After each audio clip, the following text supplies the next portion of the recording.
Get ready to laugh your way into the weekend. This is DXB Today.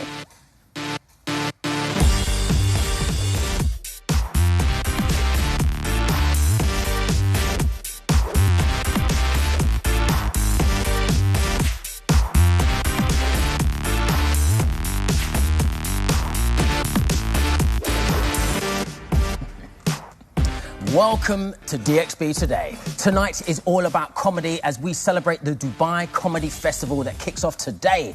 And what a better way to start off the weekend, Faraz. Right you are, sir. We're bringing you comic relief from some of the best people in the game right now. So prepare to laugh until your sides are splitting.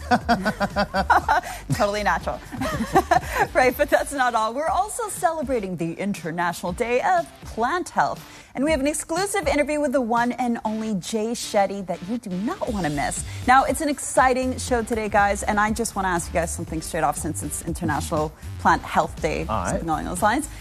I'm going to take a wild guess here. You kill all your plants and you sing to all your plants. Yes. Yes, am I right? Well, I don't know I can barely get myself enough water, so I don't think I should be responsible for any plant life. I knew I was going to be spot on with this. Yeah, absolutely. Well, I've got some tips and tricks, actually. Okay. One of the things, do you eat bananas? Yes. You do, I know you do. So have a banana, boil it in some water, and then leave it for about 8 hours, and then cool it down, and then feed that into your plants.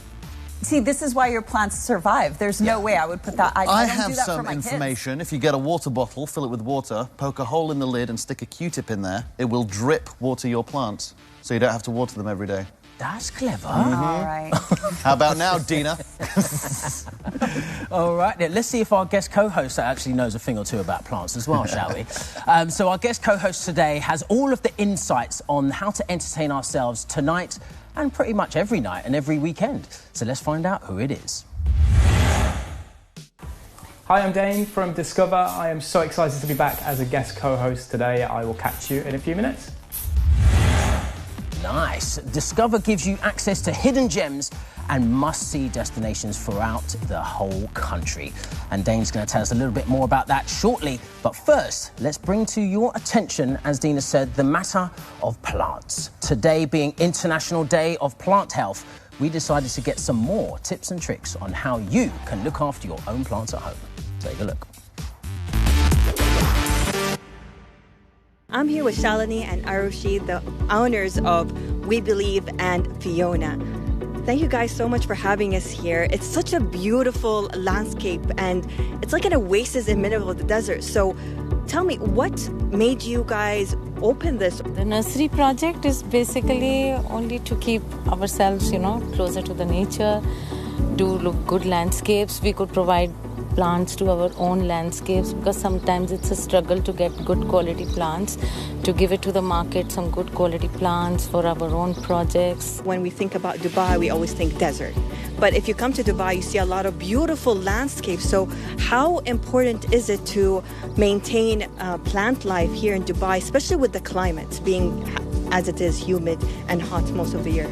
It's very important to maintain greens. It always, balances the atmosphere, balances the ecosystem. It's very difficult here to maintain it, but I think Dubai government is doing very well by doing the roads so green.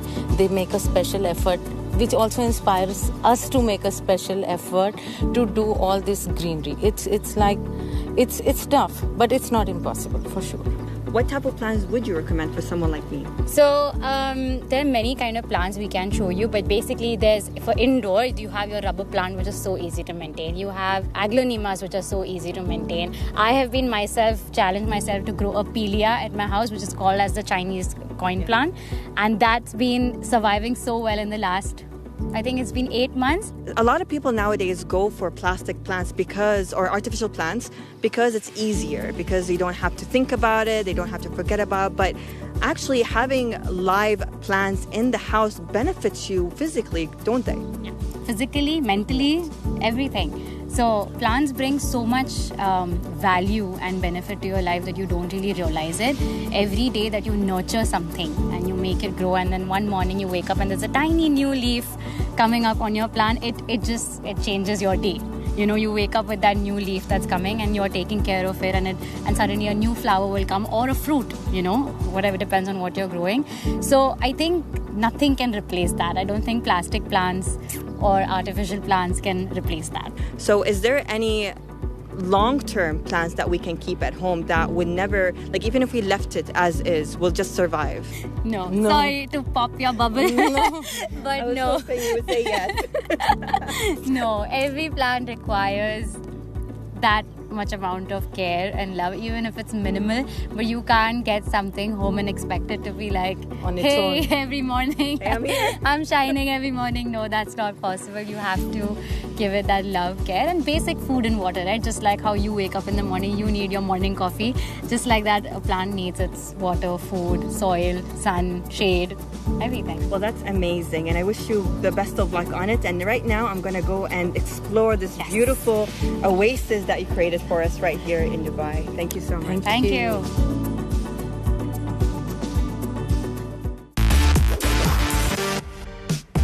Wow, I feel calm just watching that video. It looks so gorgeous. It's good to see our Mayfair at it. Yeah, it's nice to see Mather.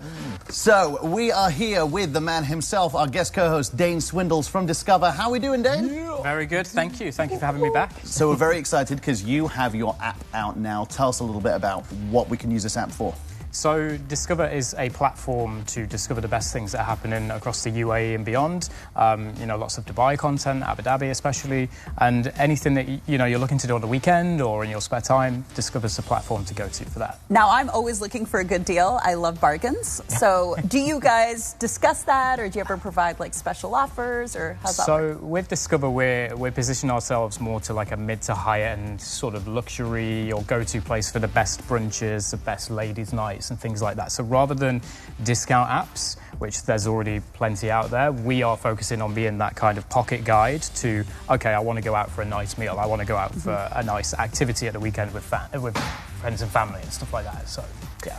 Well, this is funny because I always thought that I was the Melik of hidden gems. King. The Lainey king of is hidden so gems. happy to use that word. I know, I love that word now. I thought as the king of hidden gems, I used to do a show called Out and About, so that was part of our wheelhouse to discover hidden places. But it seems like you have done this in such an amazing way with an app. Who is your research team and how do you put that together? So there's a few people that are the core team for Discover. I had the idea of just setting up the platform initially to be more organic focused, so there's plenty of things that you can go and find out about, the best hotels or whatever, but it's actually about, us people going and experiencing them and having an opinion and a trusted source. So there's a team of us that will go out, anything that we're writing about, we have been to, we've experienced, rather than just, we're putting on a press release of a new hotel opening or a new restaurant opening. We go, we check it out, we will film content, we'll put it on our platform. So if you're reading a piece of editorial, there'd be like a TikTok video or an Instagram reel which shows you our experience. So you get that first-hand look at, what you're reading about. So, Jane, tell us a little bit about the first-hand. Do you sort of go to venues and they know who you are? I was just going to ask that, by the way, because we have that issue in the UAE sometimes where, they always know when you're media and you're coming in, so everything's quite prepared and curated. Do you ever go in as the, the mystery shopper, mystery diner? Yeah, because I think it's important to get that authentic experience. So there are times where we will just go to a place because somebody, might have sent it to us or we've seen it, and we'll go and we won't tell them that we're going and we'll capture some content. And then, they get tagged in it afterwards and, they're really grateful because they're being showcased on a platform. I was going to say, the venues that you actually go to, do you have to have a partnership to showcase them on Discover, or is it just sort of someone that doesn't have a very big marketing budget, you're giving them that extra push? Yeah, it's finding the balance, because obviously now we're a proper UA company, you have to have that business aspect. But I'd say we're kind of 70% organic, 30% down the partnership route. So, we partner with, obviously, hotels, restaurants, things like that, but also events and what's happening across Dubai and beyond. Including the Comedy Festival, right? Now, it's happening today, the Comedy Festival. So we're an official media partner for the Comedy Festival, so across the whole, calendar of shows, we're going to be promoting them, and, you'll probably see the Discover videos on the screens and stuff like that. So, yeah, look out for us. Yeah, what's not to miss? I'm looking forward to Jimmy Carr. I'm just such a big fan, but also seeing some of the more homegrown, comedians as well that I haven't discovered yet. I look forward to that as well. All right. Well, thanks so much, Zane. That's awesome. We'll be back with you in just a bit. It is time now for a quick break, but we'll be back with some side-splitting laughter and, of course, Jay Shetty interview. Don't go anywhere.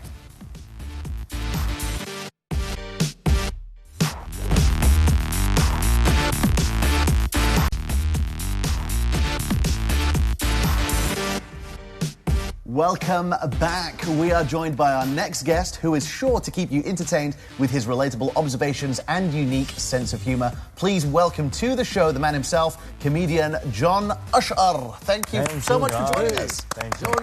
Thank you, guys, for hosting me. So you're doing very well these days. It's going well for you. Tell us a little bit about your... Luckily. Let's all nod, all of us.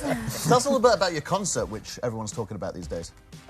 Concert? When I... Hey, it's more like a stand-up comedy show. Let's call it a concert. I'm going and sing. No, but so I have this show, When Aish, happening in Mall of the Emirates. I have 2 shows on May 21st, and it's already sold out. So well done. Don't even know why you're here. To promote it. I'm just here to say that it was sold out. Thank you so much, and that's it for this interview. I think we got some footage of the show actually. Yeah, and the footage you have is in English. Oh, okay. So it's my show now. It's in Arabic. So this is what I do mainly. Like I do mainly comedy in Arabic. I tried to do some comedy in English, but suddenly there was one video that went viral in English of my stand-up comedy.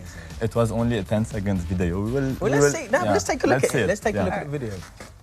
Back home, I have a small business. Now with the crisis, it's becoming smaller. So it's a family business. So there is me, like my mom and my sister. Now, due to the current situation, we fired my sister. In Dubai, we call it made redundant. This is the fanciest way to fire someone.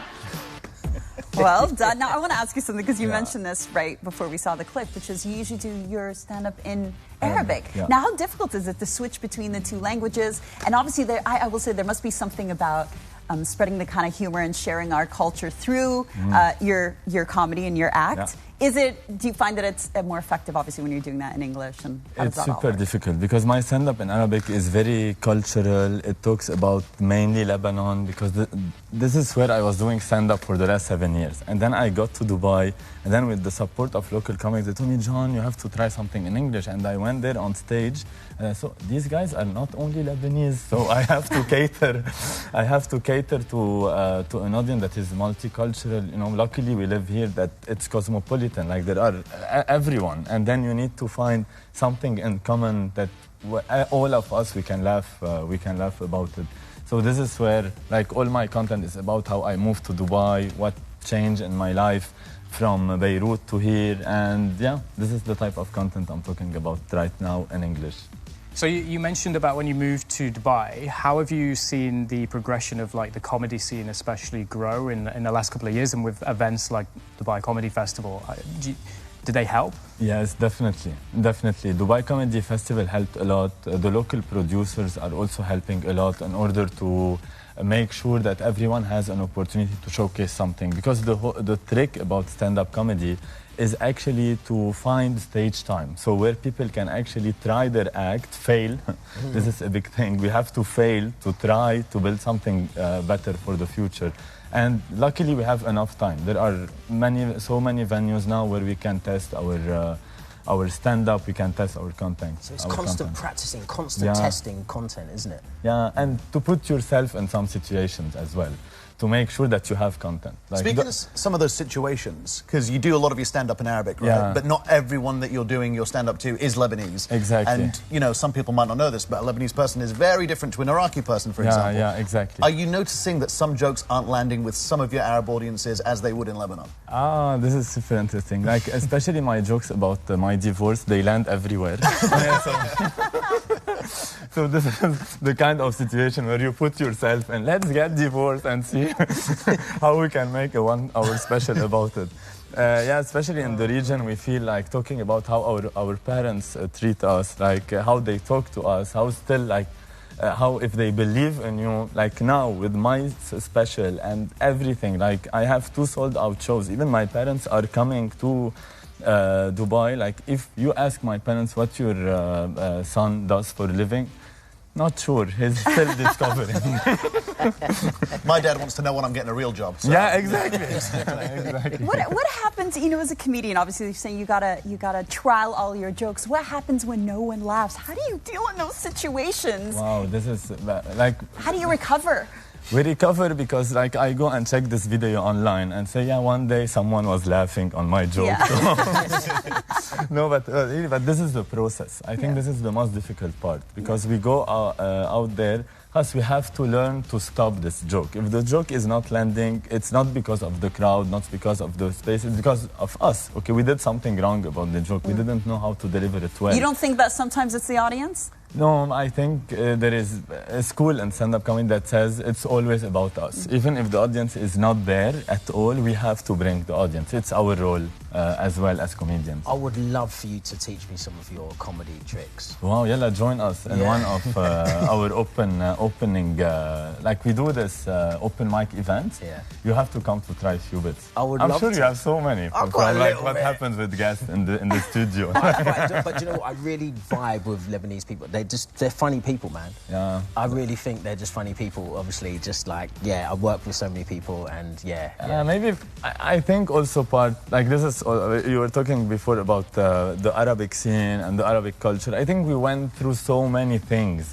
okay? So at some point you feel, okay, let's make a joke about it. You gotta laugh so you don't cry. Yeah, I'm Egyptian, I hear you. Exactly. You mentioned about like the stand-up nights and the open mic. If somebody is watching and they're thinking, I want to try this, what steps do they have to take to be able to do Take that? a pen and write your first 3 minutes. Write anything. You can get your inspiration everywhere. You can be in the middle of traffic and say, okay, this is how this car is, what this car is doing inside the car, what this person is doing inside her car, and then you say, okay, this might be a good joke. And then you start writing. You go on stage. If people laugh, at least if you get one laugh in your 3 minutes, that will be huge. Just because work off that. Yes, it means that people love the concept and they want more. So next time you do 5, you do 10, and then you will have your 1 hour. Well, you've got your sold-out show now. Yeah. We need a little bit of wasta here to get us into the show. Guys, if you want to get, I can get you. Well, we're Lebanese at the We'll end. sit on the staircase. I love that, man. Always leave them wanting more. That's one of the comedy tricks, man. John, thank you so much for being here. Guys, thank you so much for hosting me. Really, it means a lot. And luckily that we have this Dubai Comedy Festival who's helping us also to support homegrown. This is how you could homegrown talents in order to go to the international scene. Thank you, guys. Thank you, Thanks brother. a lot. Thank Thanks. You, man. Our spotlight for tonight is on one of the longest-running comedy clubs in the Middle East. Here is our chat with the founder, Gail Clough, and she is the person who started the OG comedy club in Dubai, the Laughter Factory.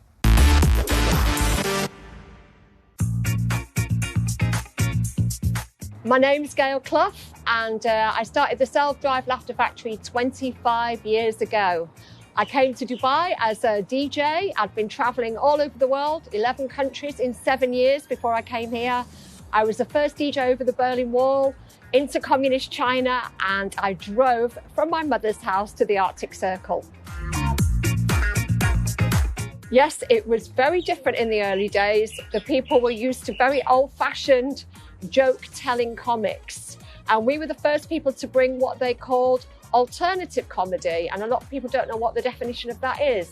The definition of alternative comedy is an alternative to sexist and racist jokes. Now that's just normal, but in those days there were 2 separate circuits, and we brought over the first ever alternative comics to the Middle East. Well, comedy's changed drastically, particularly since things have gone online. Everything's global now, and we have lots of nationalities. People from everywhere in the world come to the show. As long as they speak fluent English, they enjoy comedy now. So that's a lovely, very, very nice change. Actually, when we first opened, it was very difficult to get comedians to come here. They didn't know the difference between the UAE, Afghanistan and Iraq. They thought everywhere in the Middle East was the same. That's thankfully changed now. We've had Russell Peters, Michael McIntyre, Jack Whitehall, Dara O'Brien, Most of the big household names in the UK and a few from Canada and the US. We've been very lucky. We've worked with some of the best stand-up in the world. More global comedy, definitely. The great thing about the lockdown was tapping into Greek comics, Portuguese comics, African comics, people from everywhere, and they've all got a different voice, a different story to tell. And we just want more and more people to start watching live stand-up because it's much better live than watching it on a screen. I'll relax when I'm dead. I love dancing barefoot on the sand, which is why I love living in the Middle East. Well, hey, nobody knows better than Gail. She is a legend here in the comedy scene. Now it's time for the Daily Roundup. Now, Faris, what do you have for us today? Thank you very much, Dina. The UAE has been named the social media capital of the world. The country is home to a large number of social media influencers, as well as businesses using media to promote and sell their products. And we're not just talking about influencers like Dina Butty. Stop it, guys. You take your Instagram very seriously. It's a full-time job for me. And people talk about influencers like it's not a real job, it's not hard work. And I'm sure they're right in a lot of ways, but I'm sure it's a lot harder than it looks. Can I tell you something? For when I do a campaign, for instance, or even one of my like silly mom goofy videos, that 1 minute or 30-second video between filming and editing will honestly often take me 9 hours to a day and a half. Like, wow. I just don't know how long, depending on my, whether my kids are involved, where we are, how many locations there are, but people have no idea how much work it takes. It is. I feel like we're interviewing you now, so tell me, how have you seen the social media industry grow in the past few years since you've been here? I think it's a great place to be. I don't want to say an influencer, a content creator, and Dubai is constantly inspiring because there is so much to see and do here, and we're always doing something new, and it's so easy to be. But that's the thing, by the way, I read this article. It wasn't just that we were the what was it? The social media capital of the world. Social media capital of the world. We're also the most connected country in the world. Is this a good thing? 9.55 out of 10 was the score, by the way. Is that a good thing that we're constantly online? I mean, it is in a way, but also. Well, it's good we're for glued, you, right? It's good for Discover. Yeah, Dane's cleaning up. Discover. But I think it's still important to take some time out and put your phone down and not be on the screen so much. I think it does help that in the UAE, because there are so many social media influencers, and even ones who are like big in other countries will move here or make content here, that they can all sort of connect as well and collaborate with each other. And they've even got groups of influencers that sort of live in the same house and make content together, and it's the way of entertainment now. And I think it's pretty good that this is where it's happening. Yeah, I would say. What's the future for us, isn't it? Yeah, well, look, you have to see how the city and how the UAE is basing itself. And it's basing itself on a lot of tourism and tech, you know what I mean? So that is, I think, part and parcel of the agenda for the future.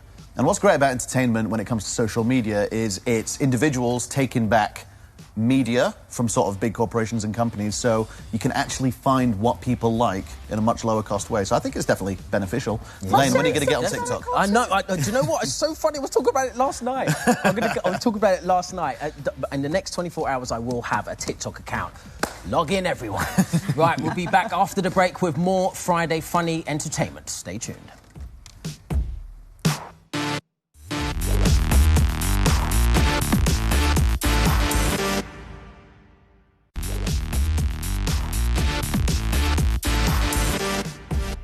Welcome back to our lovely show.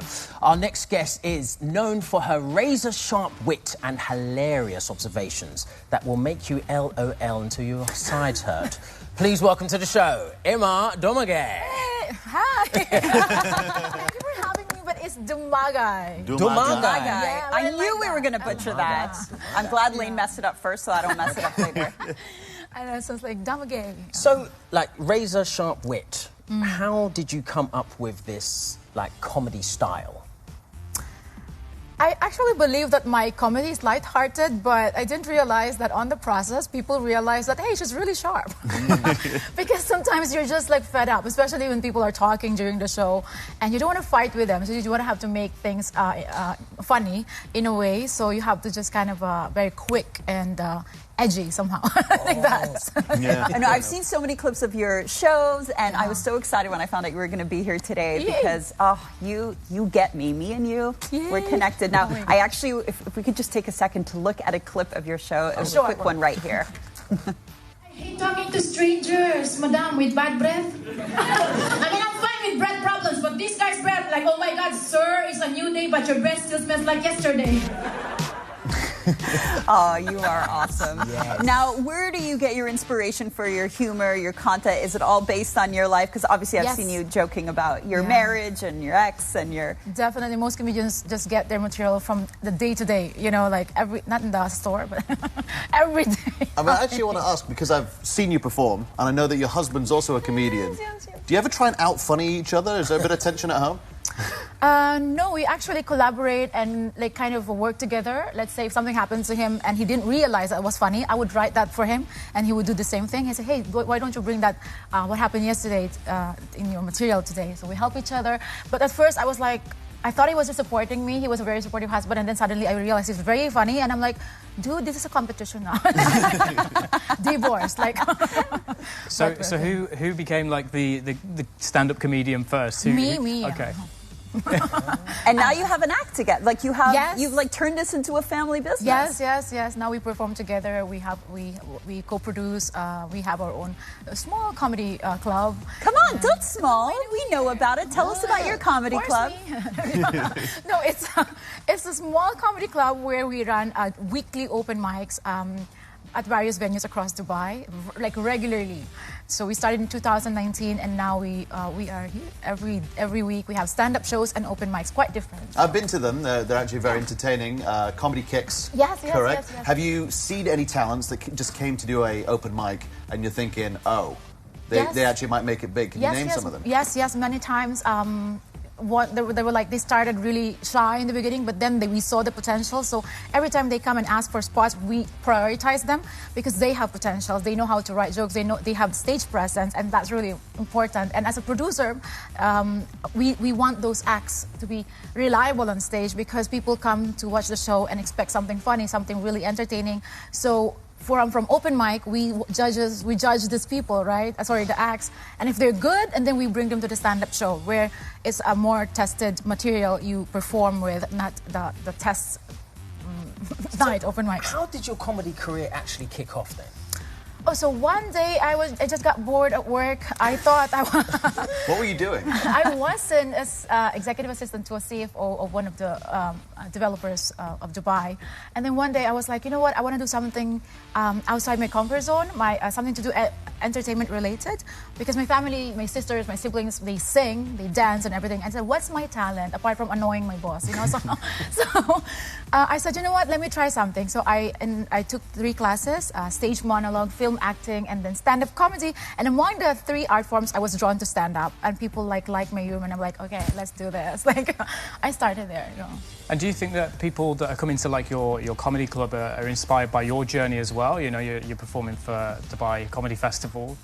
Oh yes, I'm part of the festival. I think that our club, the Comedy Kicks, it was built, it started because of what I experienced when I was starting out. We didn't have enough opportunities to try out our stuff, right?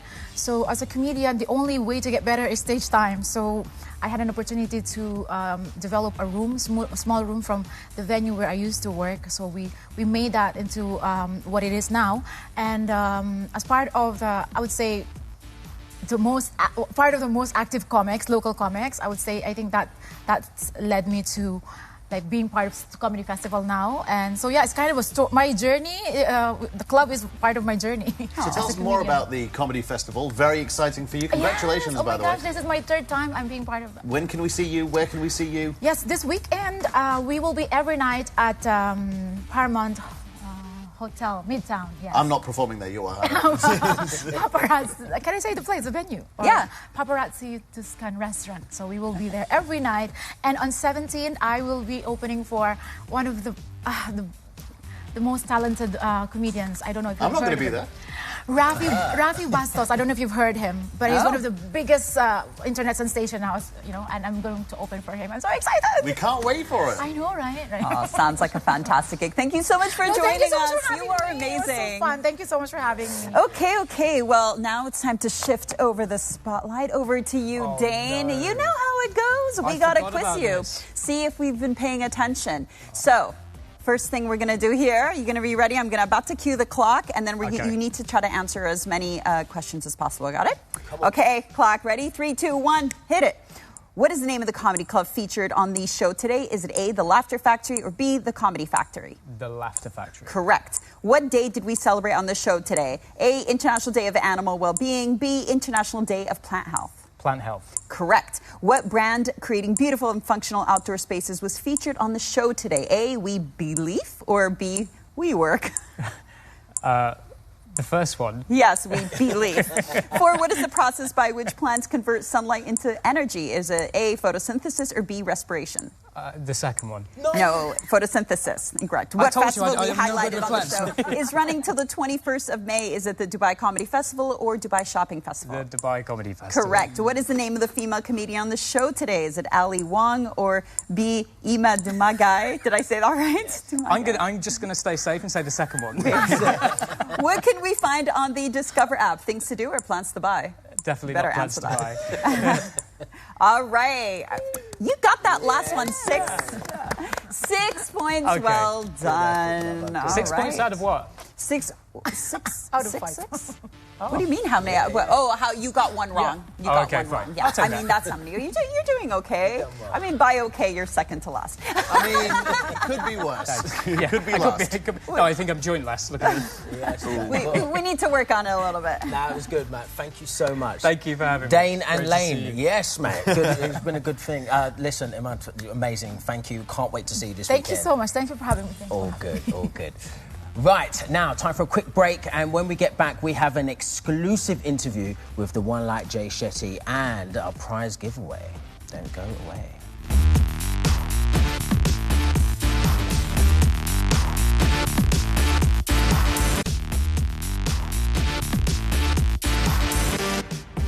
Welcome back. You are watching DXB today, and I'm joined by the amazingly talented Jerry Smith. Thank you so much for joining us. Thank you for having me. Now, first of all, you're 19 years old, and I just heard you sing during rehearsals, and my goodness, is he going to break a lot of hearts.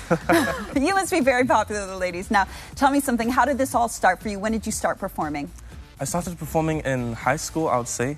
We had a school choir, and I used to sing in the choir, but when I came to Abu Dhabi for NYU Abu Dhabi, like music education, I started performing at a venue called The Marketplace, and we had an event called Rooftop Rhythms, and that was the first place I performed Rooftop Rhythms. It's in Abu Dhabi, and it is probably the best place for young musicians and poets and public speakers. Yeah. Oh, lovely. Now, did you always know that you wanted to be a full-time musician, that this was going to be a dream of yours?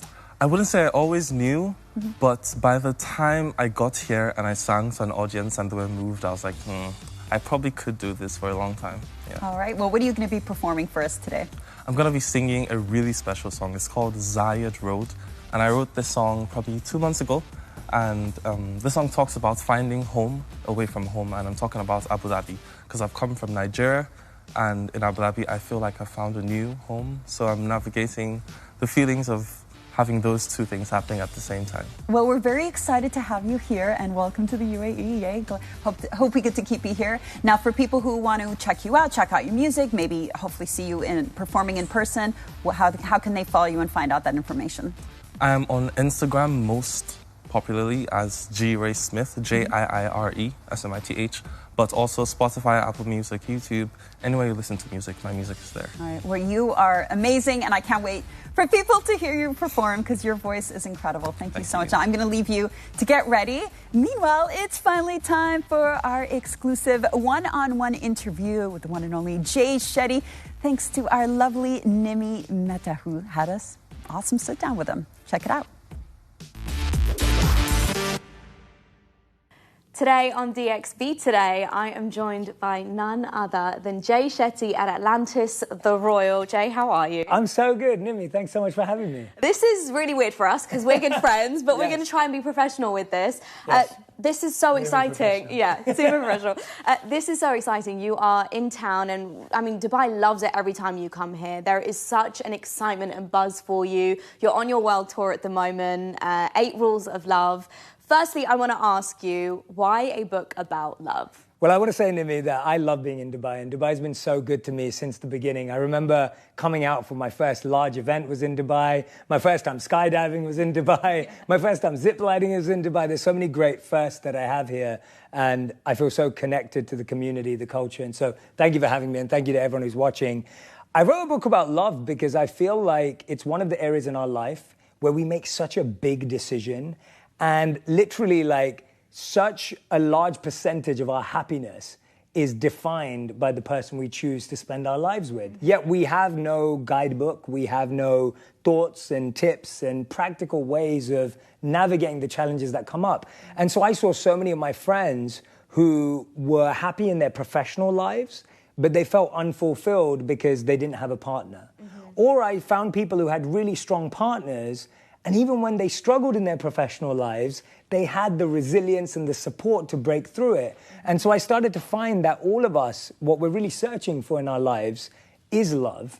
And the challenge is that the way we've been taught to love, or the way that we've experienced how to love, hasn't really set us up for success. And so love ends up letting most of us down, as opposed to lifting us up and making us feel good. And I have a question which I know a lot of people will be wanting you to answer in particular, which is a soulmate real? Is it a thing? Is there one person in our life that is meant to be for us? Yeah. Do you believe that? Let me answer it. I don't want to say yes or no because I feel like I'm going to upset a lot of people. So research shows that 70% of us believe in soulmates. And that is the idea that there is one person out there who's made for us, created for us. So what we do is we look and search and scour the planet for that one person. I don't think that's true, and I don't think that's healthy, and I'll tell you why, because that means you might have to meet 7.99999 billion people one day, and you're going to wait for that one person, as opposed to the idea that what makes love so special is that you choose to make it work. I think we're confused because we're chasing this perfect person or this perfect partner, and the truth is the perfect partner or the perfect person doesn't exist. What exists is the person that you wake up next to every day, and you choose to make it work with each other despite all your challenges and your flaws and your insecurities, but you choose to make it work. And that's why I think love is a choice. If love is predestined, then there's no choice, which means it kind of loses how special it is because you didn't choose to be together. And I think knowing that someone chooses you and knowing that you choose them, that's what makes it special. And by the way, if someone doesn't choose you, they're not your person. Yeah, it's the magic behind it all, isn't it? And you have been very honest about your journey with love and the different types of love you've experienced along your time. But what would you say you've learned most recently about yourself when it comes to love? Anything that you've had to change or adjust? I think the biggest one that stands out when you ask that question is when I was loved when I was younger, so much of how I was loved was I was given a lot of love and affection, but then I was often made to feel guilty that I didn't love those people back equally. And what I realized a few years back was that I was repeating that pattern. So I was loving people in my life, particularly Radhi, my wife, and I would then make her feel guilty if I didn't feel the same amount of love back from her. And I think that that was a really unhealthy trait, but it's really interesting because we repeat the patterns of our parents, of our caregivers, of the people that we're surrounded by, and we repeat them in our marriages and our relationships, causing more friction and rifts and creating a really unhealthy dynamic. And so when I saw that, when I learned that about myself, I realized that actually I just wanted to love Radhi in the way that I wanted to and she wanted to, and not make it about feeling or making her feel like she wasn't giving the same amount back. And I think all of us have a tendency to do that, and it comes from how we were loved. So I think that's one of the biggest lessons I've learned is don't repeat the wrong ways in which you were loved by your caregivers make sure that you're choosing how you want to love and be loved. And that's one thing you and Radhi have been so vocal about, is that you're not this perfect couple. There is no such thing as a perfect couple. How important is that for you to get that message across? Massive. I think, you know, even when you write a book about love, everyone's like, oh yeah, Jay knows everything. And it's like, I don't. I just spent a lot of time studying. I spent a lot of time researching for this book. I coached a lot of couples, working with them on their real dynamics. And so, yes, everything in the book is tried and tested. Everything in the book is curated and researched to give you all the information. That doesn't mean that I've perfected all of it myself. And I don't think there is a perfect couple, just like there's not a perfect person.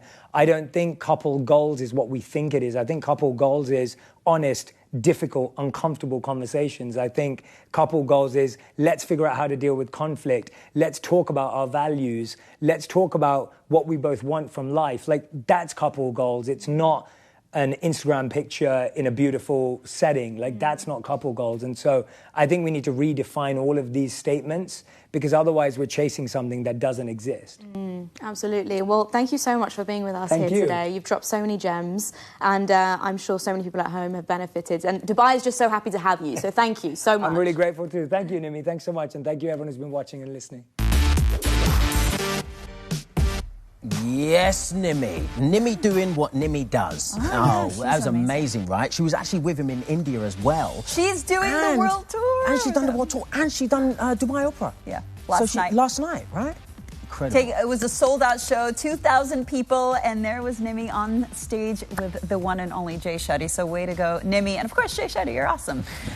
So yeah, doing quite well for herself, representing. So what do you know about Jay Shetty? I know that he was a monk for a few years, and that he interviews a lot of big celebrities about, he has a podcast, he interviews a lot of big celebrities about enlightenment and finding purpose in life. And yeah, he's an inspirational speaker. He's quite good at it. I mean, he has 14 million followers, so you would think he's pretty fantastic. He must be connecting with someone. Well, it's funny because I've got a friend in New York called Jay Shetty, and everyone thinks that it's him. They're like, oh, do you know Jay Shetty? I'm like, no, it's not the same one. Not the Jay Shetty. Not the Jay Shetty. But our very own Faris, I think you've got an announcement for us, don't you, sir? Yes, I do indeed. It is time to announce our winner for the one-night stay for two, including breakfast at the Palazzo Versace Hotel. And our winner is... Kelly Moses! Congratulations! Kelly Moses! Go on, Kel. It is a gorgeous hotel. I went to watch England lose in the World Cup, but I still like the hotel. It's still a nice hotel. The Palazzo Versace. So congratulations there to Kelly Moses. Now that's it from us, and to all of you guys watching, have a lovely weekend. And don't forget to use the hashtag DXB today to let us know what you would like to see on the show. Now it's over to you, Jay. Good luck and enjoy the show, guys.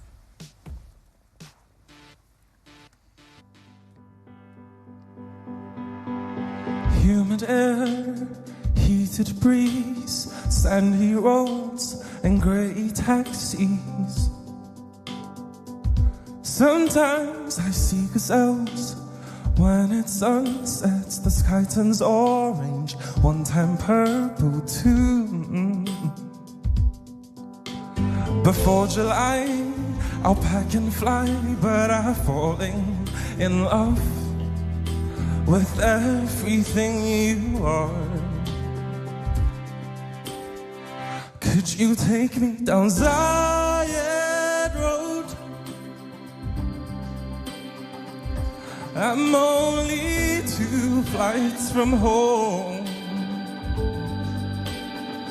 Oh, the sunset is beautiful.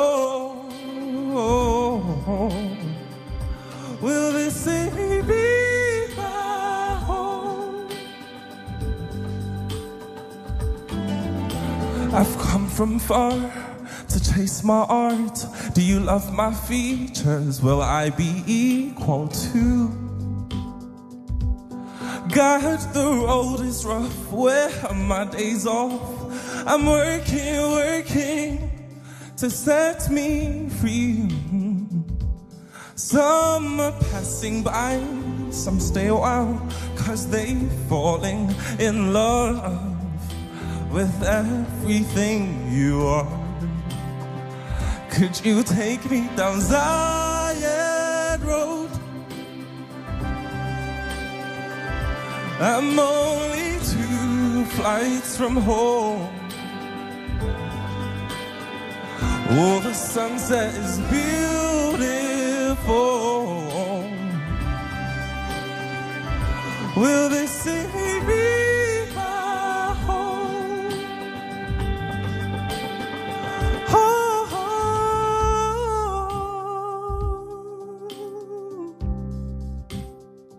oh, oh,